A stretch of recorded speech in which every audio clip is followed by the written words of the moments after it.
ние самите моравме да се избориме за слободата на говорот, но таа не е секојаш гарантирано. Таа мора борба да продолжи до крај.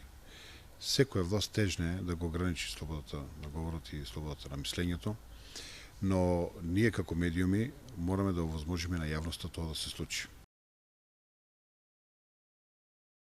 Јас го сакам радиото, го работам ова 30 години и оние што го почитуваат радиото велат за него дека е магија. Магија во етерот, вие мора да го доживувате, да го сакате ако сакате да го работите.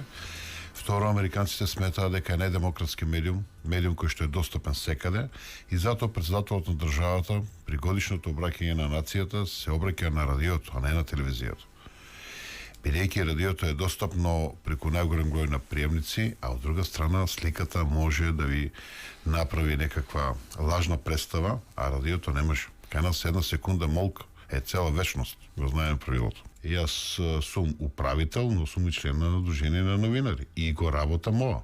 Не сум надворешен собственик што имам некакви други бизниси, па ова ми го води некој. И затоа сметам дека сум различен од другите останати собственици, бидејќи сум директно вклучен во оваа работа. И шпицата што ја слушавте пред малку сум јас. Зашо го правам, бидејќи го сакам медиумот. Стадион. Емисија за вашата вистина.